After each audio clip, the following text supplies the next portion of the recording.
Hey, I'm Tanya Franklin, and welcome to Tricks My Dog Taught Me, a podcast for lighthearted and occasional deep conversations with family and friends revolving around my journey as a dog mom to my little guy, Zach the Toy Poodle, which prompted me to self-publish my first book, Shit My Dog Taught Me, where I share some of my insights through poetry and weekly life lessons. So today I'm so excited to welcome back my long-term friend, Kia Dunn. And Kia and we go way back. We've been friends since our high school days, starting in 1991, and we remain friends to this day. And Kia was a guest on week 2, where we unpacked the world of rude-ish.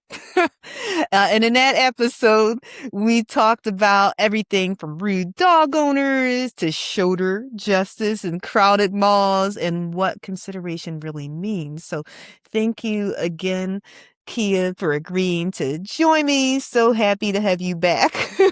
Absolutely. It was a time crunch, and schedules because we're adults. So, Yes. things happen, but I'm glad I could be here and I'm glad that you had me back. Sometimes I never know how people are going to perceive me. And I'm like, this could really blow up bad. And not in a good way for Tanya because I'm a lot for some people. Yes. So, That's what I love about you is that you are you. yes. And something I think is interesting is even in asking you to come back, and I told you, okay, this conversation is going to be about week 31, prepare to be on guard. And you're like, already on guard. Okay, I need to make sure I'm prepared. What are we going to be talking about here? So I Yeah. love that. And I was like, that's why I told you you're perfect for week 31 because you already were on guard when I asked you about this specific week. So I was like, okay, she's perfect. Yes. I'm always on And, guard. and I have to say that Zach, even though he's quite friendly, he's always down for a belly rub. We went on a walk earlier today and he encountered a new friend, Ruby, and he's all ready to talk with her. And she was only 14 months, but she's a little skittish. I think she's brand new. They've only had her for 3 weeks. And he was just like on guard, but at the same time trying to make her feel comfortable. And I could tell that. And it inspired me to write this poem. And it's a funny limerick, actually, called Prepare to Be on Guard. So before we get into the conversation, I'll share it with you and our listeners. Keep in mind whoever you meet may not alert you of what they seek. Go with your gut. If it involves a fuss, on guard you must prepare to be. So a lot of times we don't necessarily go with our gut.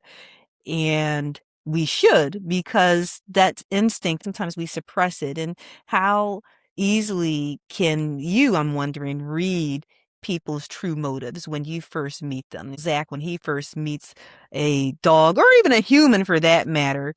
But for you, you're encountering someone. How do you read their true motives when you first meet them? And has your gut ever maybe gotten it completely wrong? So there's two things. I live by my gut. I really do. And the older because since you want to tell everybody we've known each other since 1991, no, seriously, age is a social construct I refuse to participate in. So we are 48, both born in October, but don't let them numbers fool you. Anyway, but as I've gotten older, I've learned that I'm never wrong. I'm just early. Like my gut will tell Mm. me in advance, and it's like, and sometimes I'm like, maybe it's me. Maybe it's past trauma. Maybe it's my own prejudice against the world or whatever. Mm-mm. Mm-mm. I end up being right. Then it's like, let me just listen to myself. Because in the beginning, I started second guessing myself, like, because we all have our own prejudice. We do. And it's like, well, maybe I'm using that instead of really seeing the person for who they are. Because, see, unlike a lot of people, I'm never offended by somebody that's loud or quiet. Like we all have our own things. It's like, oh my God, they're like that Kendrick Lamar line, like they're too loud, they're too ghetto. It's like if someone's loud, I'm loud. But I'm not offended by people that are, they're just so loud all the time. I don't like loud people. Why? It's whimsical. They're having a good time. Who's quiet at a party? You know? What do you mean? There's a time to be quiet, and it's okay for people to be shy and peep the scene and look at everything. But me, I stroll my little self out to wherever I'm at, and it's like, this is me. And depending on how they respond, I know immediately. I never offend. And we talked about that with Rude. Like, I never offend. I was in Hot Topic yesterday, and I was getting a T-shirt from going to Anime Cons. I saw the girl. She was like, anything, we got a lot of cool T-shirts. I'm like, yeah, I like your skirt. It was a black and white checker skirt. She was a bigger woman, and I said, I like your skirt. And I was like, she's like, oh, thank you. She's like, I love it. It's high waist. I said, I wear a lot of Vans, and the checkers, I really like that. And she's like, oh, really? I was like, yes. I said, can I touch it? And she's like, sure. And I tried to say, ooh, this is soft. It's like jersey. And she's like, yeah, and it's really stretchy. And then we're standing there, and then Trevor's like, here we go. And he didn't say it, but I knew. And he just walked away. And I stood there and talked to her for 15 minutes about her skirt, shopping as a bigger woman, blah, blah, blah, blah, blah, blah, blah. And it's like, what's wrong with that? I don't invade anybody's space, but I come off very friendly, and it's not an act. That's really how I am. If I want to know something, I'm going to ask. I just don't, but I am on guard to people that don't receive like a compliment well and kindness well, and just, like, oh, I really like that. Okay.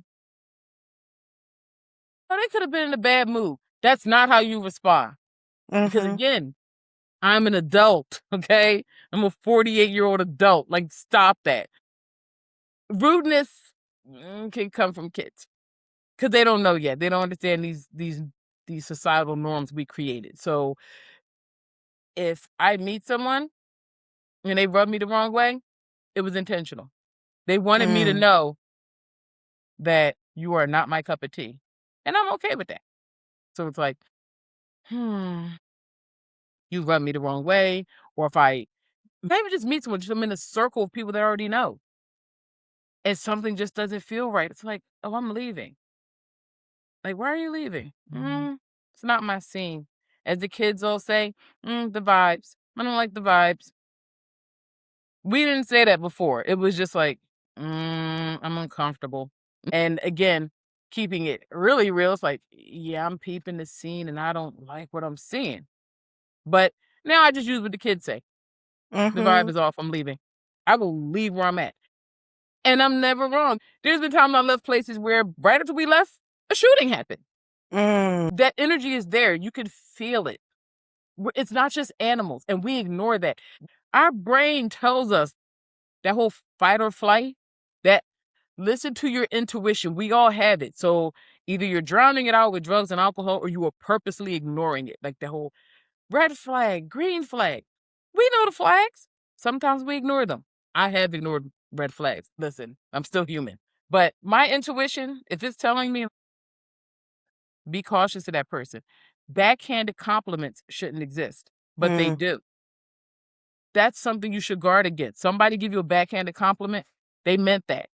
Things said in jest, I'm a big said in jest. But I will tell them, like, oh, I meant that. I'm just laughing at it while I say it, but know that I meant it. In the words of Biggie, I meant it. I said, what? Bite my tongue for no one. I meant it, okay? Listen to your voice. That little voice in there, don't drown it out. It will save your life. I swear it will save your life. We were in New Orleans and we were strolling, having a good time. Trevor looked at me and he was like, now why are them three dudes walking up the streets in puffer jackets with hoods on? It was 98 degrees. It felt like 105. He was like, you ready to go back to the hotel? I said, absolutely. We get back to the hotel, we're resting. They're like, so there was a shooting on Canal Street. I'm like, 20 minutes later. Keep your head on a swivel. Pay attention. Yes. Trust your voice. Trust your inner voice that's telling you this is not safe for me to be in, or this is safe for me to be in. This is a cool person. This person isn't so much. That's so true. You mentioned about kindness. Sometimes people are thrown off by how I present. And when I say how I present, not that it's a facade, but it's me.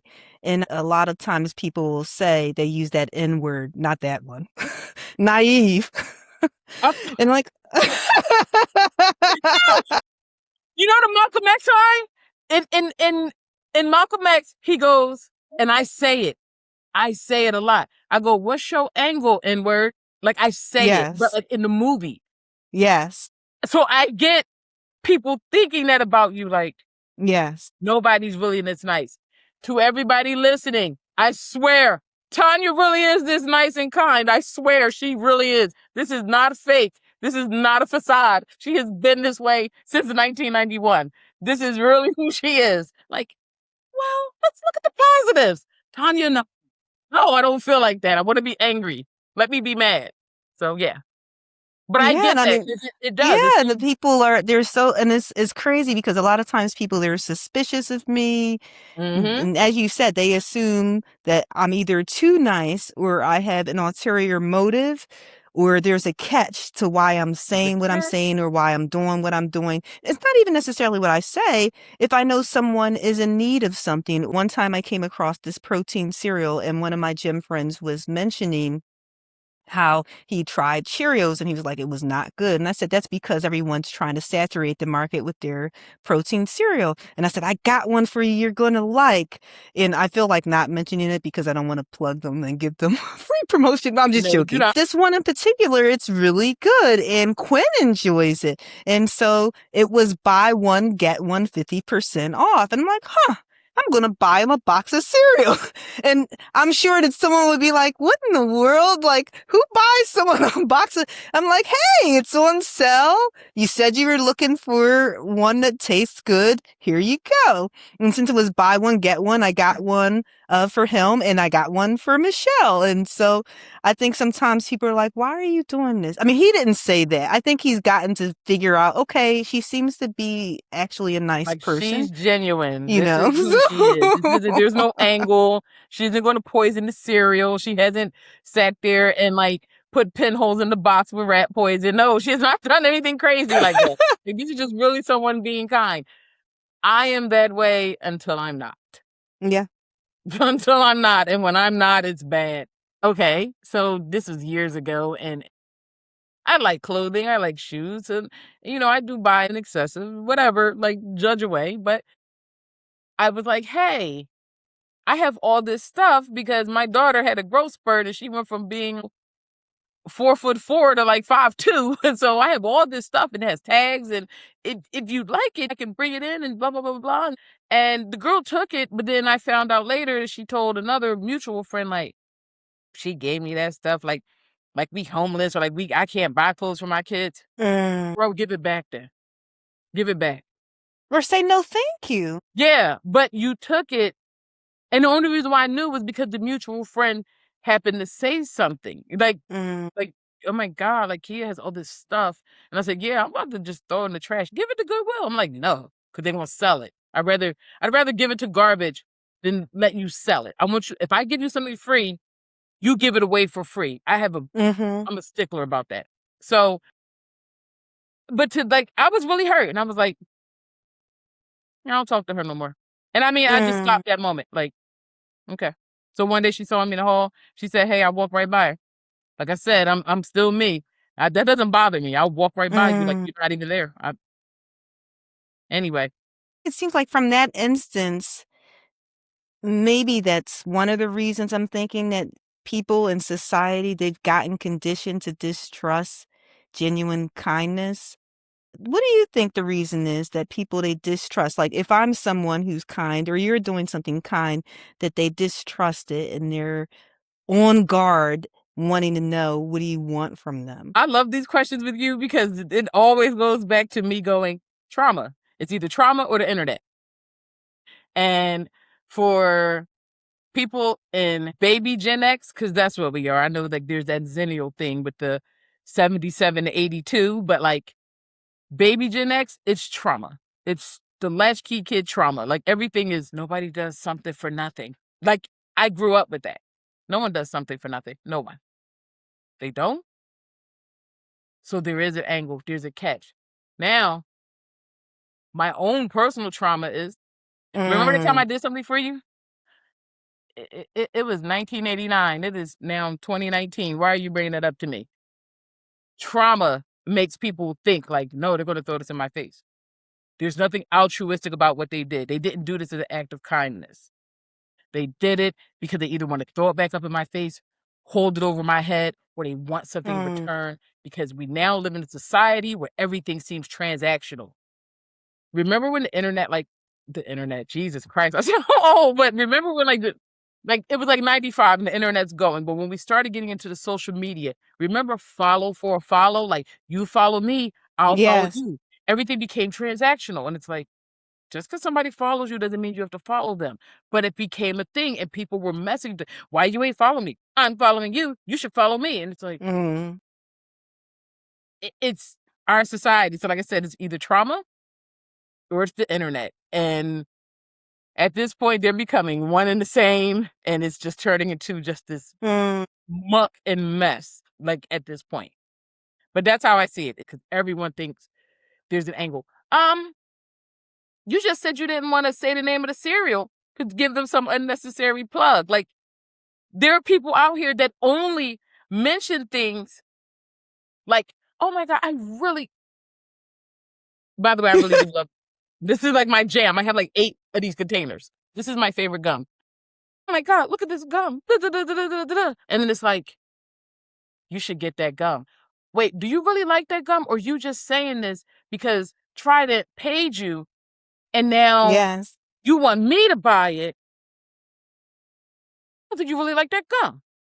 And it's like, no, I really do. Wink, wink. Yeah. We don't Yes. trust Yes. anybody anymore. Yes. We That's don't. what I'm like. That's the one thing too I look at is the authenticity of people. And I don't want to veer too far off the beaten path, but uh my aunt Debbie, she joined me a few weeks back on the podcast, and she had offered some stories about what happened to her when she was younger in terms of prejudice behavior and things of that nature. And I bring this up because when it posted, there were several likes and comments and all these, and not just likes, but reactions, I'll say, on the Facebook platform as opposed to the other ones. And I'm like, what is going on? Why are there all these reactions? I'm used to maybe 10 if I'm lucky. And so I'm like, wow, it's already like 100 and something, and it's only the first day that this reel has posted. And it's a bunch of people saying all of these nasty, hateful Hateful things. things. And I and saw I'm it. like, oh my gosh, like saying all these horrible things about, I mean, to be clear, about Black people. And these were people who were making racist comments. And so at first I went through and I'm deleting stuff and blocking people. And then Michelle, my best friend, she's like, don't do that. Leave it so people can see how hateful these people are. And I bring this up because out of all of the different episode reels that I've posted, the one where people have something negative to say is skyrocketing. And the one, if I'm talking about kindness and things like that, it's like, yeah. And that's not me saying that people want negative things, but it's me saying that it becomes that much more difficult for someone to say, I still want to do what I'm doing in a kind way, or to be authentic. Because I could easily say, well, since it seems like people want some negative energy, why don't I talk about more negative stuff? And then people will, and I'm like, but that's not what I want to do. And that's not the purpose of this. I want to be able to have conversations and to share experiences with people.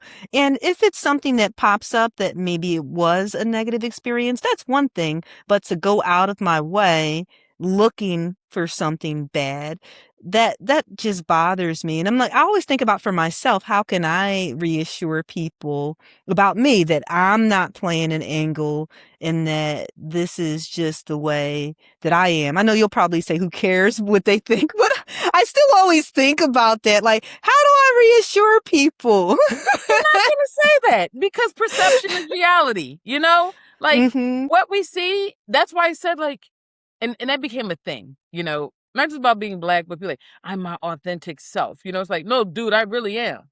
Like, what you see is what you get. That's why I don't edit my videos. Like, you're getting this because I don't want you to think I'm something that I'm not. I don't use filters. I can see you don't have a filter on. Your glow is nice, by the way. I like your tan. Thank you. But I don't do any of that. You're going to get all of this because I don't want to live in this fake world. And I did see those videos and those clips, and you should leave that stuff up to show how like ridiculous people are. But we do thrive off negativity. The posts, there's this book called The Chaos Machine, and even there's this documentary on Netflix. The more negative something is, the more viral it goes, the more comments and everything. So it's like, oh, what do you watch online? Jiu-jitsu, Muay Thai, cat and dog videos, and some of these women that are out here cooking and just like this one creator, I can't think of her name, but it's this whole like noir kind of thing. And she's like, it's just aesthetically beautiful. Like that's what I do. I don't want to look at anything else that's gonna incite this. But some of those posts get like 4,000 likes. I could put up any fight. Any random, stupid looking, barely a fight. Somebody pulled somebody's braid, somebody called someone a name, and that thing will have like 100,000 views. Not trying to judge a fight, but it's like, it doesn't matter because it's violence and it's negative. So let's share it, keep sharing it, oversharing it, commenting, blah, blah, blah, blah, blah. It's like, I guard against people that are constantly negative. That will bring you down. Someone that is constantly down in the dumps and someone to say, well, you're supposed to be their friend. As their friend, I should also try to uplift them and help them find a different way. You know this. I've told you that I told my therapist, like, yeah, so Tanya said, you gotta, it's giving water boy with Bobby Boucher. My mama said, I'm like, well, Tanya said, and she's like, well, you know, she's right. I'm like, I don't want Tanya to be right. And I said that, like, I want to be like, but it's true. And it did change my perspectives. But people are thriving in negativity, and you have to guard against that. And you have to know that, again, that's through your intuition telling you, like, you ever notice that person you see, every time you see them, it's all, oh, what was me? Everything sucks. Everything happens to me. It's so sad. Dude, get away from me. Get away from me. You are killing my vibe. Like, you are killing me. You have to guard against that. And I keep saying this. We are adults. We do not have to stay in that pool. Get your towel, get out, leave. You don't have to stay in that pool. You don't have to stay into this swimming pool of negativity and this abyss of darkness. Get out. Now, if you got your own going on, that's fine. But you don't have to be in somebody else's. Get out. Take your ball and go home. But some of us are now starting to thrive off somebody else's negativity, like, and them being down in the dumps. And it's like, just either to be nosy or just because you want to gossip. I don't really know, but I don't like that. It actually upsets me because now I'm thinking about your problems and why are you staying in that situation, or why are you not, like, let's move on. So I just get out. I just leave. I leave a lot of people where they're at, leave things where they are, like, I'm too busy trying to work on being happy. Even with you making that analogy about the pool, it just makes me think about that person who initially they are just asking for help and you're like, oh yeah, sure. And you try to help to pull them out of the water because maybe they're like, I'm in the deep end. I'm having a difficult time. You reach in to help pull them out the water and instead they yank you in. And I've had that happen a couple of times where I've been yanked into their pool of misery. Yes. It's one thing, hey, I'm trying to help you, but you're pulling me into it and you leave feeling like you've drowned. Like, oh my gosh, the water is filling up in my lungs, meaning the negativity, all of what they're about, it's consuming me. As you said, I need to get out of here. So that's one thing I feel that I'm good at reading with people. It's as though it's invisible, but it's as though there's this energy where, you know how sometimes people, especially in those different Law and Order shows or something, they'll have the black light and they're looking for something. I feel like there should be some type of black light that you could put over a person and you see the energy just like coming off of them. You see the aura of them and you're like, uh-oh. I know you don't drink or whatever, But whatever that old people saying is, like, a drunk mind speaks the truth or some weird stuff like that. Like, when your frontal lobe is just completely sloshed, people will say the craziest things, but they're not crazy. It's their true feelings because you can't hide. Your inhibitions are down. Your impulse control is also down. But you'll learn things about someone. If we could, I don't know, intoxicate people, like, but not really, to get them to, like, really show some type of truth serum, like yes, to, like, say so I can move on. You know, again, the worst feeling I think I've ever had was ignoring my gut and being kind to someone that didn't deserve my kindness, and them using that against me, turning it on me, and then played the victim, and then I'm out here fighting for my life, and you said, like, drowning, and trying to defend myself. And the whole time, it just kept making me feel bad, and I felt worse and worse and worse. And then I realized if those people all want to see me in that light because this one person said something and it turned this way, then so be it. It was hard to let that go. It was hard. You're just constantly being attacked, you know? And it was one of those times when I knew I couldn't get physical. I had to stay the course and just be a model citizen. Like, I cannot go and tell this person when I see you, it's on site. And I just gotta swallow this. That was hard. But what I didn't do was allow that to stop me from being me. Like, I'm still gonna be kind. If you aren't feeling well and you need a ride to the hospital, I'm still gonna take you. If I'm out someplace and there's this treat I know you like, I'm still gonna get that for you. Now, if you turn around and you say all this stuff about me, Imma just leave you where you're at. Like, you know what I mean? But like I said, that kinda thing consumed me, and it was like, why? Like, I had the what did I do? And then I told myself, "The flags was there and you knew that. They were there. You knew, and you saw them." And sometimes we go against our own intuition and not guard ourselves because we're guarding someone else, and we'll lay on the sword for that person and let someone else abuse us to protect them. It could happen with being a parent. Like, you're just sitting here like, I'm gonna smile in these people's faces. I don't really like them that much, but I'm gonna smile because that's my child's father's family. And I'm just sitting there like, yes. I didn't ignore my intuition on that. I just chose to just, it's like, oh no, I know these people are red flags. I'm just gonna sit here and pretend. That's fine. But again, don't let someone break your spirit in that way. Continue to be you. Don't let it make your heart hard.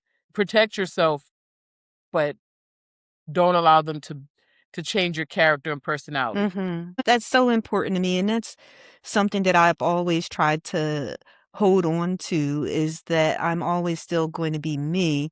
I just have to keep in mind that this person in particular, they're an individual and how they treated me, but that doesn't mean they're a representation of everybody out there. But I'm just wondering, what do you do in navigating situations without being too on guard? Because as you said, you can still be kind, but sometimes if you have enough situations happen in life, you may become too on guard where someone isn't necessarily being malicious and it's their version of normal, and it just collides with you. So, how do you say, all right, maybe I'm taking it up a notch when I need to just bring it down a little bit with being on guard?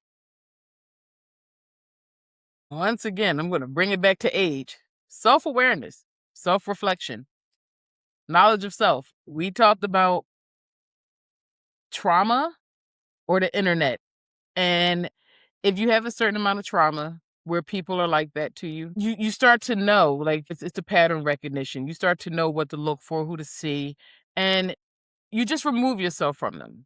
You talked about the thing with your aunt and the nasty comments that was there. And again, nobody is a monolithic group. Like, all black people are not the same. All jerks are not the same. Everybody, like, different people can be jerks for different reasons. It's like, that's a you thing. That one person that was that way where I need to be guarded, that's a you thing. I can look at people in my family and go, oh no, she's cool. She's cool. He's not. They're okay. Eh, I gotta see in a different setting. Mhm. You know, I take everybody case by case. It's a one-to-one. I do not lump everybody into everything. And that's what we have to stop doing. And that's how that comment happened with your aunt. Yes. Like, stop. One, racism is just stupid, but also it's a very uneducated thing. That's, I can tell, like, you're very uneducated. But also, stop lumping everyone into this one thing. Like, we're adults. We're supposed to like, kids do that. They're mean to me. Who's mean? Them. Who is them? I hate the them days. We're adults. Who is them? Yes. Mm-hmm. I don't like them. Who is them? James. That's just James. What do you mean them? Yes. It's one person. Be mad at James. Don't say them. The kids are mean. What kids? What kids are mean? My daughter had to learn that. The kids are mean. Who's mean? Jada. Oh, Jada's mean. I'm going to deal with that later. The rest of the kids are okay? Well, yeah, it's Jada. I'll deal with that later, though. But don't do that. Just stay away from her. I'll Mm-hmm. handle that. Play with everybody else. That's it.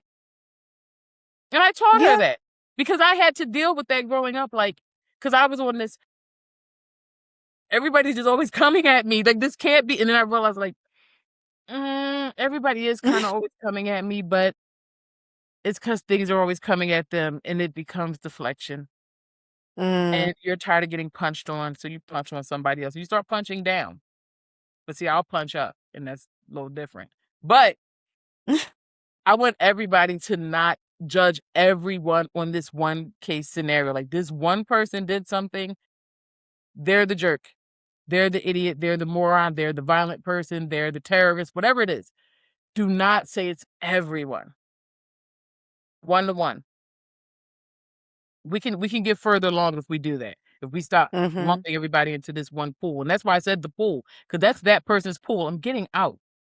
I'm getting out. Your pool is polluted. You're sad. You're trying to pull me in. You're trying to drag me into this. And the more I try to get out, the more you're trying to pull me in. Mm-hmm. I don't need to be around you. There are those people that do want to live in misery. I don't know why. That's between them, their God, their judge, and and a doctor. Like, I don't know why, but that's on you. But it's okay to be on guard. Just don't let it change your heart. That's all I have to say about that. Like, just don't let it change your heart. But it's okay to be on guard. It's smart to be on guard in a professional setting. Mm-hmm. Know who's not your friend at work. Some of y'all are too friendly at work. For a long time, nobody knew we even had a kid. Some people still didn't know till I posted some picture, and it's like, who's that? That's my daughter. She's an adult, right? I'm very guarded about work because it's my livelihood. It's how I feed my family. So I don't want anything interrupting that. People don't know anything about me, like nothing. I've been at that company 22 years. No one knows anything about me. Not a thing. Till we had this like urgent meeting and they were like, hey, we all hands on deck this meeting. I'm like, what? I'm going to an anime convention. I ain't gonna be here. They're like, wait, what? You're like, oh, doing you're what into here? anime? Yeah, like, what? You're doing what? Yeah, I'm here. Well, I didn't know. What are you into? I'm like, well, anime, gaming. Like, my profile picture at work, I'm in like my jujitsu. They're like, can you do karate? First of all, no, ill. But that's jujitsu. Like, because people don't pay attention to profile photos, Mm-hmm. But my point is, like, no one knows I anything do. about me because I'm guarded at work. I'm very guarded at work. Like, they didn't even pay that no mind, but it's like, I didn't know this about you. Yeah, you're not supposed to know because I don't trust nobody at work. That Yeah. I don't. That's where we differ. I think my definition of on guard in that regard, it's a little different. Where my on guard is, I'm trying to create an environment where I'm looked at as a human being, if you will. I'm not talking about the people I report to, more so with my students, so that then they're like, oh, wow, she actually has a life outside of here. Oh, wow, she enjoys doing this. And then I had a few students like, oh, you do strength training? Oh, me too. I heard about that one gym that you go to. Or, oh, you were doing a Spartan race? And I remember one time one of my students, she was doing the Rocky run. And she's like, oh, me too. And I was like, hey, I got something for you. And I had brought in something for her, different energy gels and stuff like that. And she's like, oh, thank you. But I bring that up because to me, I'm guarded in the sense where I want to protect my peace. But at the same time, I say to myself, if I'm guarded to the point where no one knows anything, then perhaps they won't have empathy for me when it really matters. Or sometimes I feel like my students, in knowing a little more about me, it creates a better learning environment because then I know them and they know me, and it's not one-sided. Not that I'm around saying every single thing, but if it's not one-sided, then they may even respect me more. I had a student who told me that I was the first professor who actually knew her name Oh, that's and would sad. greet her by name. She says, sometimes I don't even know if they know my face because there's some who to take attendance, they pass around a sheet and you just sign your name and then, the professor takes it. And so I would always jokingly say to my students, I'll have your name. If not by class 2, by class 3, I will know your name. As a student, I would be on guard if my professor didn't take any interest in getting to know anything about me. If I want them to feel comfortable, then I need to be comfortable in sharing tidbits about myself too. So I was gonna say when you started, I'm like, yeah, but you're an educator. Like it's different because Deja did the same thing. Like she didn't do that, but she was talking to the kids, and the kids were doing, you don't get it, W. You don't understand. And she was like, I'm from North. Thai yoga. What's up? And it was like, what? She's like, don't let them cords and ribbons. I'm from North. And it was like, you became relatable. You get that with Yes. students. I agree. When you work in the humanities, social services type of like the social world, you should. Tech world, don't talk to nobody. They're gonna steal your work. They're gonna steal your project. They're gonna steal your idea. They're gonna rename your they're gonna go in your drive and just like don't trust anybody in the tech world. I'm sorry, I couldn't. Like I wouldn't be able to do it. I do not trust in the tech world, but that, oh, you absolutely should.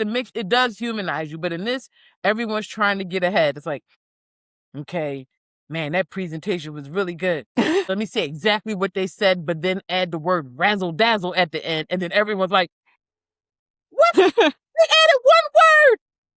Ah! That used to be me. So now I don't talk about it. Like I'm telling you, it's like, I wait until the end when it's like, oh, let's present our findings. Everybody just send them to me. I sent them. Keep saying, I sent them. I sent them. I sent them. I sent them. I really got to have this big call tomorrow. And I send it like 5:30 in the morning. You can't steal that, dog. Because your meeting's at 7:30. You can't steal that. There's not enough time. Again, guarded at work. But I would love to be an educator. I'd get fired. I would get fired because I wouldn't get anything done. And I would get fired because I would be too busy trying to like solve kids' life problems, bringing them food, and just sit there listening to them like, wait, aren't we supposed to be reading something today? No. I don't even know. How was your day last night? Are you hungry? That's what goes on with my kid. I mean, she teaches those kids, but she's like, I need you to get me some shopping stuff for some of these kids. And it's like, oh, like I don't know. Education, you have to be human because kids are quick to say, you don't understand. Like you don't Yes. get it. You don't get it. And it's like, you do have to that's when you let your guard down around kids and you let your intuition take over. That voice in your head say, these are children. Regardless, these are children. They're young adults. Like if you're 20, you're still a kid to me because I'm 48. Like, I mean, granted, legally you're not, but stop walking around. I'm not going to talk. I'm going to be this stern thing. And let your voice remind you. Let your intuition tell you, like, that's a kid. Kids don't have red flags typically. Like, it's okay. It's okay. okay to relax around the kid, just like an animal. You relax. Yes, they You tense up relax. around the dog gets scared. Now the dog is barking and the dog's going to bite you because the dog's like, what just happened? Same thing with a kid. A kid will clam up. Our facial expressions, just the way we look at them sometimes, they'll lie to you just because your brow is furrowed. Like, did you take that? No. Dude, did you take that? Yeah. All right. Same thing, but your face do something different. Like, don't. Know when to relax. Again, we are adults. Relax and let your guard down. How do you know when to relax and say, okay, I set these boundaries, but at the same time, I'm relaxed and I don't have to carry this armor at all times? Because I'm a witch. No, the reason why, no, that's always my go-to. Like, I'm a Scorpio, so I'm a witch. No, but my armor is always on. It's just lightweight Kevlar. You don't see it. It's all, I'm bulletproof. You'll never see me sweat. It's always on. I never take it off. I just choose not to reveal it. You know what I mean? I can choose to let you know that, like, I see through everything you're doing. I don't have to say it. I could sit there and someone's saying something and it sounds like outlandish or whatever, and I could just sit there like intentionally making faces and whatever. Or I might verbalize something like, that ain't happened. But, or I could sit there and go, okay. And then I look like, that's not the truth. And for whatever reason, they don't really want to tell me the truth, but it's fine. It depends on the person. Because I take people one-to-one. You might not feel comfortable telling me right now, your guard's up. Because you don't know what I'm going to do with the information that you're about to tell me. Are you going to take it and run? Are you going to go gossip about me? As soon as I let you into my boundary, are you going to then take it and share with the rest of the world and spread it out? Like, no. There's a lot of trust that comes in. So, like I said, I always keep my armor on, and I choose to let people in when I want to. And you should know that. We've had like these like conversations where you're like, I didn't know. Well, now you do. Like, now you do. And guess what? A lot of the people don't know that either, except for my therapist. So now you do. I can always tell. I get a feeling, but that's the whole point. We're supposed to be listening to that voice, that feeling. Yes. It's all like with the fight or flight. Do you run? Do you stand here? So the human body is amazing. The mind is amazing. It knows how to safeguard itself. We just choose to ignore it. Or we choose to add to it when it's telling us not to. I get physical responses sometimes to things. Like I told you, I will get violently ill. Like, this doesn't feel right. I have a bad feeling. My stomach starts churning and I'm just sitting there like, I'm going to throw up. And that's exactly how I feel. Something is not right. And listen to that part of your body. The brain will also do the same thing. It will tell us. We just choose to ignore it. I'll have to say, though, I can't speak for me in present tense, but certainly me in the past. I would always have that armor, like you mentioned. Something that worked to my advantage is a lot of people didn't see it. Mind you, I would always have this very serious look on my face, and Did perhaps you? that's the armor. That face was, if you don't smile, oh my God. Yo, RBF all day. Like, and then when you got braces, you really didn't smile because I guess maybe you didn't like them or they were tight. I don't know, but you just was like, and see, y'all don't know, Tanya used to have them Eugene Levy eyebrows. Like, her eyebrows are thick and they were like, I don't have eyebrows, so it's more like me talking about this in a jealousy way, not like being mean. And it's like she had them thick eyebrows and it was slightly fuzzy, and she had that mole, like I have one too, and she had that mole there, and she had them braces, and she would just sit there like, it's like, oh my God, she's the meanest person I've ever seen in my life. And she had a bob with a heavy weighted bang. So she just looked like Darth Vader, like, cause she had that bang and that bob, and she just was sitting there like all stoic, like, it's like she hates everybody in this class. She's going to kill us all one day. She's going to come in here and shoot us in school. Like, you used to look so mad every day. Like what happened? And you know what? And I was thinking, my thinking face She's like, that's my thinking face is an angry That's my face. thinking face. It's the same face that I make with strength training too, because I've had a few people who say, "I didn't realize how nice you were until I talked to you, because you had this look on your face like, Your oh my face is gosh." mean. It's mean. And it was scary. It was like, yo, she hates everybody in here. She's going to fight one of us in this class. I don't know what anybody did to her this morning. Was the C-Rod that bad? Like, what happened? Because she is furious. And you're like, that's my thinking face. Jeez Louise. Jeez Louise. But even with that face, I wanted people to like me. And so there were times when I'd see red flags because, as I said, in having that thinking face, I was always observing, probably from being in, I would say, third grade onward. There were a lot of negative encounters that I had, whether they were with certain family members or situations that happened at school. And so, in wanting that affection and in wanting it to be a positive interaction, I was willing to overlook a lot of what I saw. And it made me think about how sometimes I would be in the background and people, yeah, they may have said, "Oh, she looks mean," or something like that.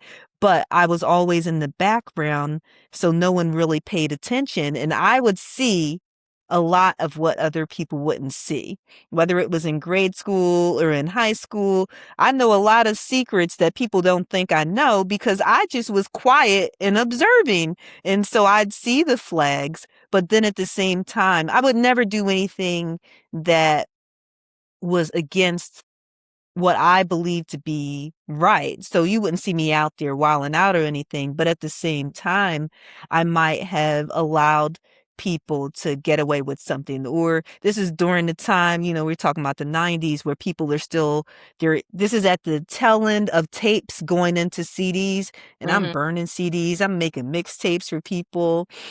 On one hand, because I genuinely enjoyed doing that and I wanted it to be something where, hey, this is nice and I'm giving this to you. But at the same time, I would be lying if I said I didn't want the person to then say, yo, because Tanya, she's cool. She hooked me up with this. Even though I knew the person, I don't want to say a mean word, but I'll say the person may have been a leech, where you knew they were always going to come Yes. to you for something. And it wasn't sincere. They just knew that they could get something from you. And I knew that. But at the That's what same I said. time, We knew the red I'm like, flags. I can get in with this person. And then maybe if there's any type of bullying or situations where I feel like I am just an outcast, that maybe that will help me along the way. I mean, granted, rapping helped, but even outside of that, a lot of times I would see the flags, yet I would still say to myself, well, you know, where you're balancing it out. You're like, okay, well, maybe I'll let this slide because I still want to have somebody. I don't want to be totally by myself. Those people are predatory. Yeah. And if somebody who is also predatory, a different kind of way. Listen, I'm not perfect. And I think because of the kind of person I am, I have all these weird layers that most people don't know, but I am very predatory. Because of that, those people that are predatory know that. And that's why it's like, she'll do this because, like, she kind of values our friendship or us knowing each other. I could care either way, but that there are people like that. They're predatory. And people don't want to look at humans that way. They do, but only unfortunately, with somebody like dealing with children, but it's like, Mm-hmm. no, humans can be predatory against others for a myriad of reasons. The funny thing that stuck out when you were like, when I'm just in the back of the class and nobody is paying me no mind, and I'm looking like, and you're tall, and I'm like, here I am all short and nobody's paying me no mind. And I pick up on everything that's going around. I'm like, the observation is because we're born in October. Like everything I relate to like some weird, like astrology with the planes. Like I'm religious, but I still do that because like it doesn't make sense. How I heard everything, but I kept it to myself. I have so many secrets about people. They're just there. People would just talk around me. And for a while I was like, do they think I don't matter? They're just talking around me like I'm not here. You're not worried I'm gonna say something? You're not. 'cause you can feel my aura, my vibe. You could feel the kind of person I am. She's not gonna say anything. And they're right, I don't, and I haven't. I still haven't. Even with things that have been said to me even now, like, this later adult stage, I just don't. I don't say anything. It's funny.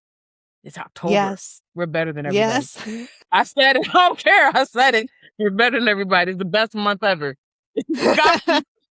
It's the forgotten month. Everybody forgets about October. Like, they're like, that month don't exist. Like, anyway, Mm, but I get it. Like, whew, it's a lot, but people can be, like I said, people can be predatory, and it's important for us to pay attention to that. We typically know the flag. And mhm, granted, there are people mhm. who don't, but you knew. I knew. When I had that same, Yes. I knew. 'Cause then I also know that about other people, and I say this to Trevor a lot. I could ... He was like, "Yeah." I said, "I just don't, but I know I could because I can read that person like a book. I'm good at that. I'm really good at that." So it's like, I could completely take complete advantage of that person with ease. But then I'd be a bad person, and I don't wanna be a bad Mhm, person 'cause, ew, why would you do that? Why would you be unkind? Like, I should use that power for good, not for evil. Like, you know what I mean? Like, you mm. observe it and go, "Okay, maybe I should tell them, like, hey, you don't need to do all that," which is what typically I'll do if I care enough about the person. I'm not a saint. I don't do it for everybody, but it's like, "Dude, you ain't gotta do all that. You should." "Why? Why? I don't need you to do all that. It's cool. I don't need you to do these favors for me. It's fine. It's cool." You know? So Get that. I get that. I mean, a lot of times for me, people will say that when I'm trying to do something nice for them, and it winds up becoming reciprocated, and I feel like it's genuine from them, and they'll tell me, "Oh, you don't have to do this," but it's a matter of me wanting to. And I will say one thing when you were sharing about how you might even have predatory nature in certain instances, it made me think about myself. And this was a conversation that we were having via text before about waking the monster. I was watching a clip from Training Day not too long ago, and how Denzel Washington's character says, in order to catch a wolf, you got to be a wolf. And I feel like I'm the reverse, where I'm a sheep. and wolf's clothing? And yes, if that does that make sense? I Where buy there's it. this I inner buy that. wolf that a lot of people, they only see the sheep. They're not paying attention to me. Ah, she's not a threat. Not that I am a threat, but they don't ever see the wolf. So they don't know the wolf is They actually, don't know it's that the wolf is there. there. The wolf is there.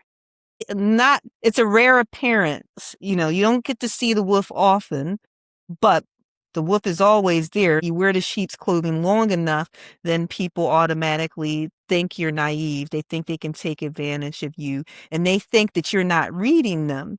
And even though I may present as a sheep and have sheepish ways, I still can read a wolf.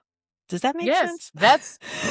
that's your superpower. You know what I Yeah. mean? Like, to see you and then someone would not think that you're doing that, and it's like I said, and I say it from the movies, like, it's from Malcolm X in the movie, and it's like, "What's your angle?" And then N-word, and it's like, "No, like, what's your..." But I won't, like, I'm just saying, like, out loud to the industry, like, "What's your angle?" I'm like, "What?" I'm like, or I'll like, "What's your end game?" And if I say that, that throws people off. Like, "What do you mean?" It's like, I'm saying, "What's your end game?" Because I've already seen a bunch of stuff, and I'll just go, like, "What's your end game?" My end game into what? All this that you're doing. What am I doing? You know what you're doing. That throws people off. It's like, you know what you're doing, because I know what you're doing. What's your end game? And then it's like, I don't like her. I bet you don't. I bet you don't. So go that way. I'm gonna go this way, Mm, and the two shall never meet. Because if we do, it's gonna be a whole different problem. So, yeah.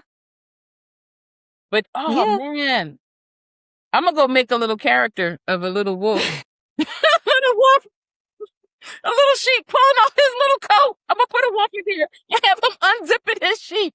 Put him in a shearling. Like, just unzip it and pull up his Uggs. That's you. You're in a shearling, a little fluffy hat with the little fluffy Uggs. There's all that stuff is sheepskin, and underneath it is a wolf. Like, don't be fooled by Tanya in a shearling with a hat and Ugg boots. There's a wolf underneath that. It is not some, because you do have that hat with the flaps that come down. Mm-hmm. Yes. Oh, you remember. I see what's going on. I caught this. I see what's going on. Let the record reflect. She's admitting. Yes. Oh, so in our last episode, you mentioned about taking snippets just from my book and reminding yourself about life's detours and changing directions. If we look back on our journey from 1991 till now, all of the different changes, what's an unspoken life lesson you learned that you wish our high school selves could have known back then? Advocate for yourself. Mm. Advocate for yourself. And I stand on this. Children can't advocate for themselves. But when you are 16, people, you need to advocate for yourself. We were 16. Well, 15, because we got those special October birthdays. So our birthday is late. So we're like in 11th grade, but we're still 15, like children. But when you turn 16, advocate for yourself. That's when your voice comes in.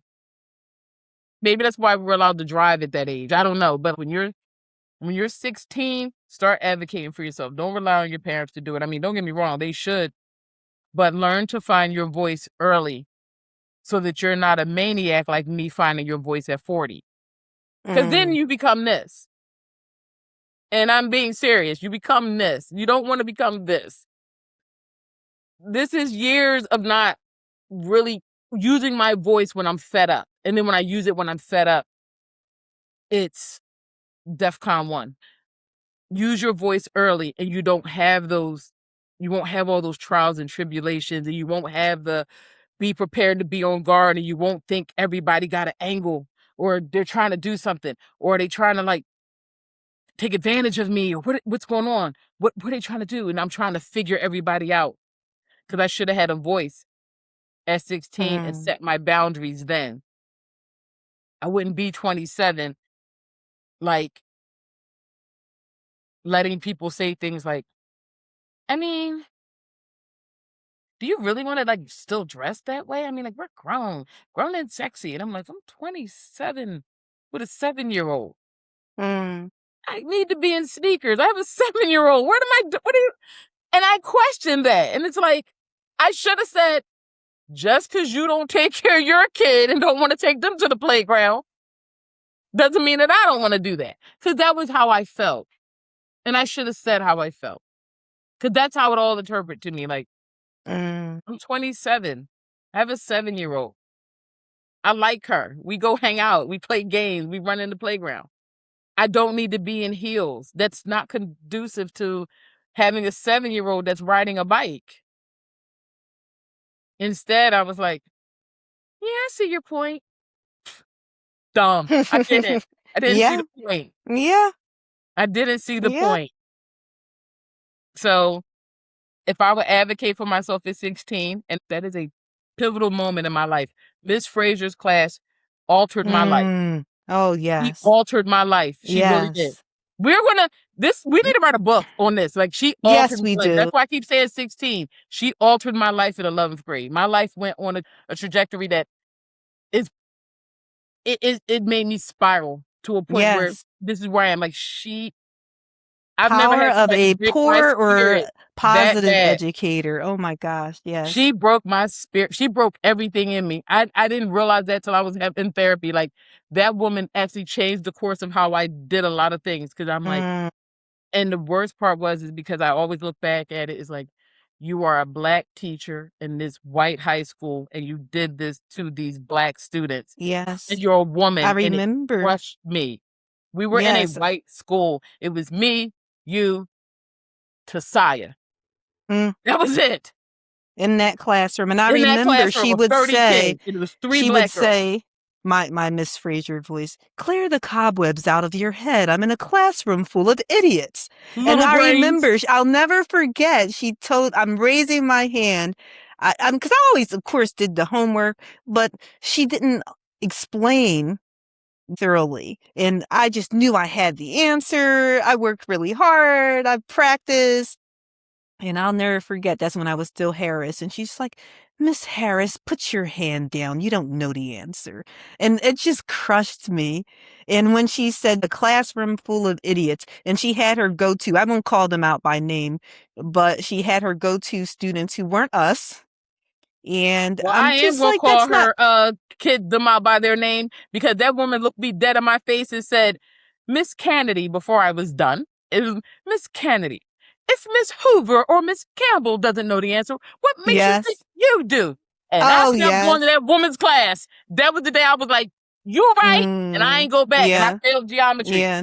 I was like, whoa.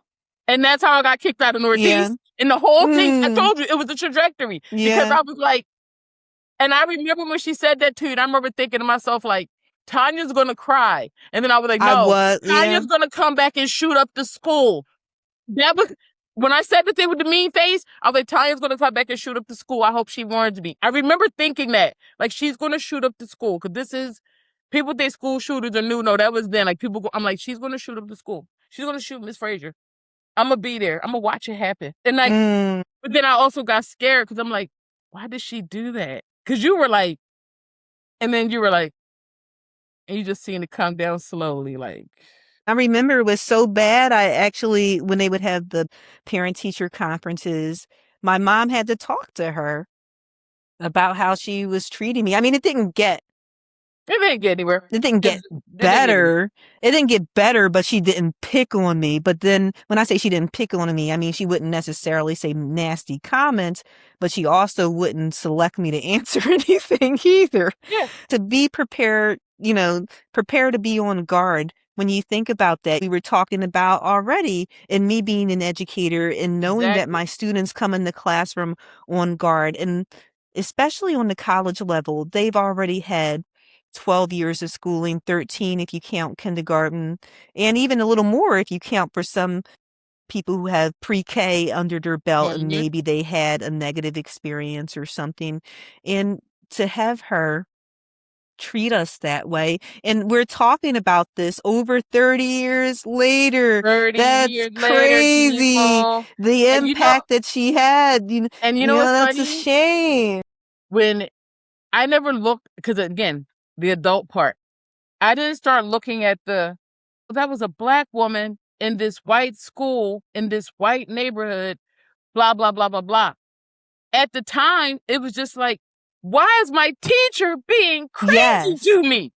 Yeah. But adult me is like, why did that black woman in that white school, in that white neighborhood, do that to these 3 black kids? Why? And then when you think about her age, you probably were chased home. You are of an age like my mom, because I'm like looking at her, she's probably like my mom's age, So it's like, you're clearly a boomer. There probably was a point where you couldn't share a water fountain, and you're being this way to us, like as an adult. But as a kid, it was like, my teacher's crazy. My teacher is out of her mind. Why is she doing this? And I remember getting the white pages and looking up her name, because the white pages told everything. And I knew she lived on Upsall. And I was like, I should go to her house and fight her. And I remember thinking that, like, I should go to her house and fight her. I was really contemplating that. The fact that I was contemplating fighting an adult teacher, it was just too much. It was too much. And I just didn't go back to her class. I'm not going to be humiliated by you. I can't. And she put me on that path of, like, Trevor will say it, and he's like, you always think somebody's trying to play you. I'm like, yeah, because like when you're bullying, your enemies be like your teachers, and like sometimes a parent or a sibling, it's like, ugh, what would a stranger do? This is my teacher. Yes. This is my teacher Yes. humiliating me. This is my brother humiliating me. You're right, I'm on guard. You're right, I think that everybody has an angle or is trying to attack. But I had to realize, no, my brother's just an idiot. My teacher's just an idiot. Like, that's when I had to do the one-to-one. And it took time to get there. But I wouldn't have had to taken all that time if I would have advocated for myself at 16. Yeah. That's Yeah. all I had to do was say, hey, go to the principal or the dean. And because you're not allowed to talk to us like that as students. Mhm. I didn't know Mhm. that. I didn't know that. Yeah. Did you know that? I didn't know that. No, I just assume that I we just assumed take you could it. just berate us. We just take it, and that We I just mean, and take you it you and move can on with our you life. may complain about it to your classmates, and maybe hope that your parent listens and advocates on your behalf, but for you to do it for yourself, no. And even you saying that at 16, luckily Quinn hasn't really had any major situations at this point, but even her turning 13 just this May, she has told me herself that she has to advocate for herself. And there was this instance where she's doing track. So she gets early dismissal on those days where they have a track meet. And the school district, unbeknownst to me, I found this out when I saw she had a 0 for an assignment. I'm like, what in the world is going on? And so the one thing I do, and I hope that she knows that this is not the way that most parents do it, is I ask for her side before I just automatically go in on her and say, how'd you get a 0 and this and that? You better explain. And I'll just say, oh, I saw there's a 0 on here. Is it possible that the teacher maybe inputted something wrong? What's going on here? Because I know this isn't you. And she's like, oh, well, mommy, they said that if we have early dismissal, even if it's for playing a sport, that we cannot make up the work. And she says, I actually completed the assignment before it was due. Because I asked my teachers, and so I completed so it was more than 1-0 when I'm looking, and I'm like, what in the world? And then I'm seeing 50s, and I'm like, okay, she still had, and so of course she reassures me, well, I still have an A. And I said, that's not the point. The point is that you did the work. I said, did you do the work? And she said, yeah, I did the work. But we were told that we cannot get full credit on these assignments because you have to be physically present in class. I said, but this is an obligation that is for the school. You are running track for the school. And she says, and I said, do you want me to contact them? She's like, no, mommy, I have to advocate for myself. I can't have you My contacting parents. for me.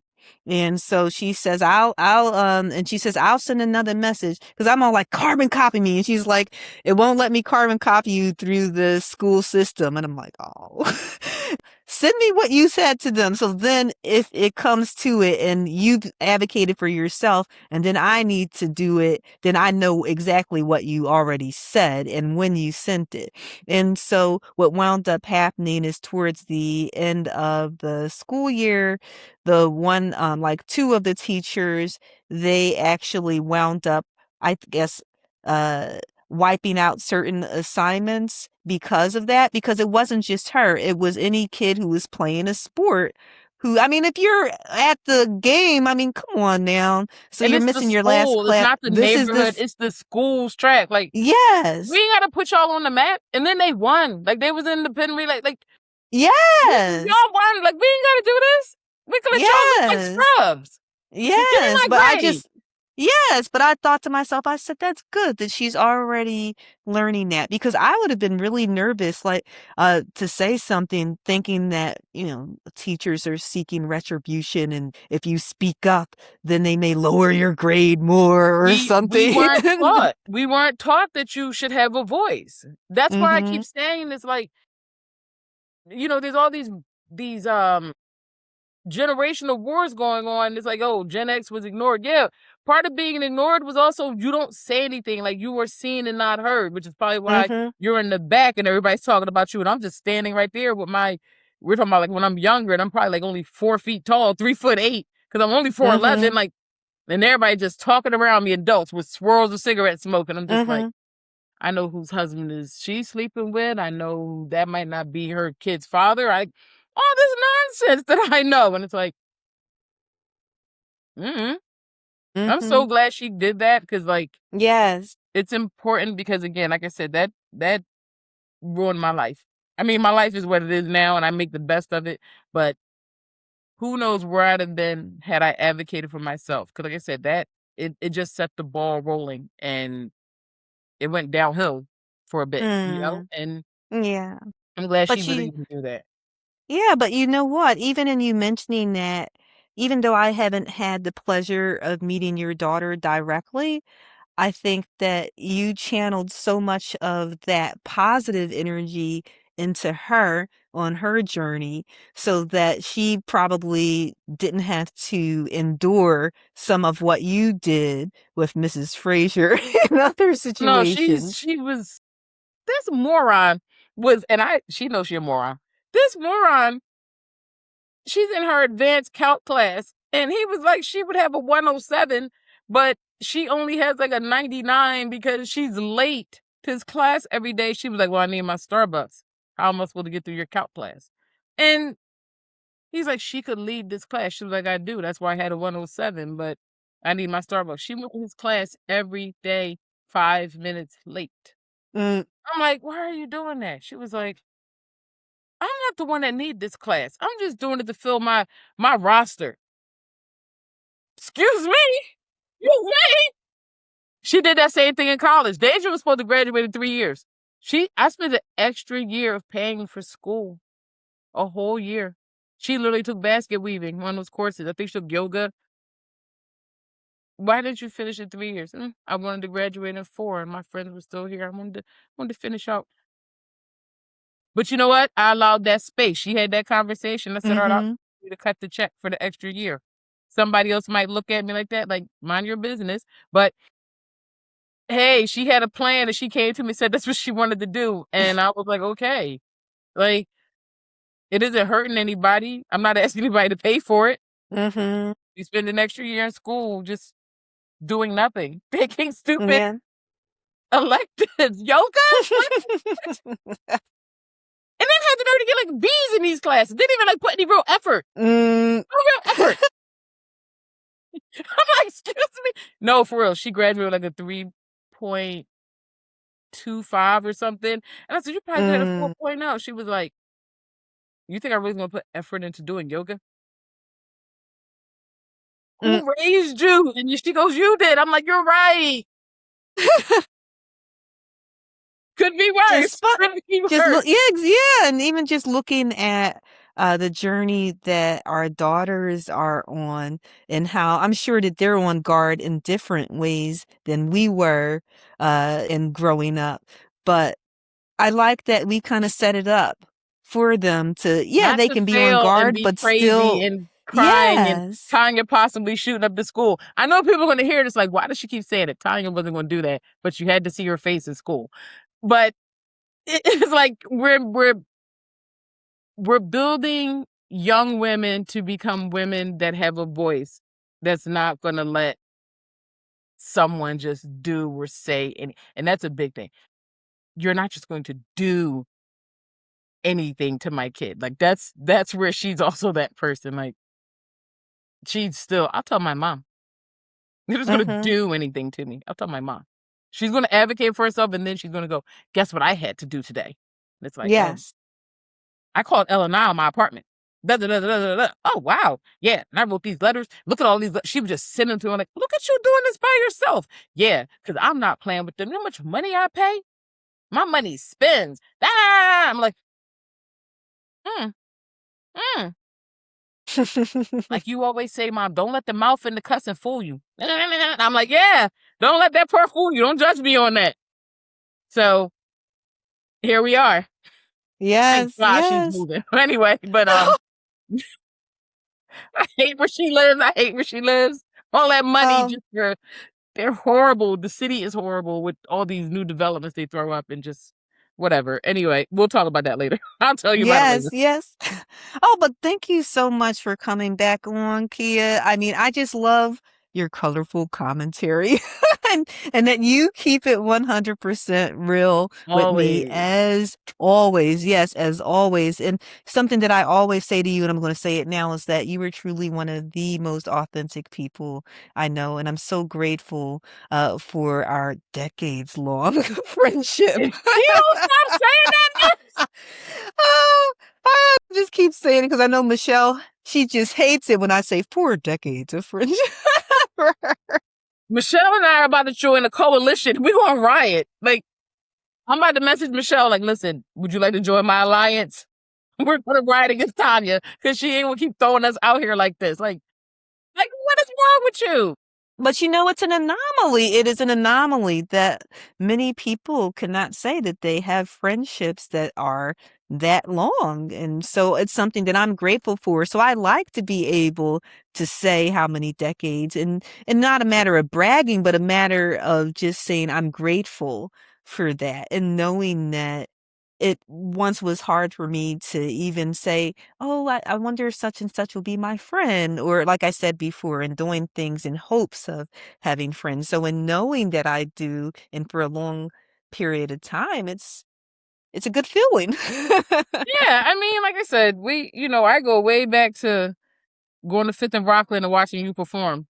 Like I said, I'll leave some extra colorful commentary out, but you know why I was there. And I'm like, and this was, again, people, since she loves to bring up the 90s, having $5 to pay for somebody to see them perform is a lot of money when we weren't employed and you just had to have $5. Like, do I really have $5? Like, oh my, Yes. I spend my $5 of my $10 allowance to go see Tanya rap on stage. My God, I'm really about to do this. My $5, and I'm funny about money. So that was a big deal. I'm like, I must really like her because I'm about to spend my $5. Like, dude, I only got $10 a week. I took half. I'm like, Yeah. Yeah. I'm gonna buy this And ticket and I go see Tanya. appreciated you for it. What was it called? Second Cousins? Yes. Yes. Yes. Oh my God. Yes. You owe me $5, bro. Anyway. I got you. I got you. Oh my God. But to everyone listening or watching, thank you. And I hope you're prepared to share this episode with your family and friends. And also follow me on Instagram, Facebook, TikTok, and YouTube at Tricks My Dog Taught Me. And until next time, when I get into week 32's poem, No People, here's a lesson from my little guy, Zach the Toy Poodle. Be careful about instantly trusting others. Don't ignore your instincts when your gut tells you to be on high alert. Take care, and I'll see you next week.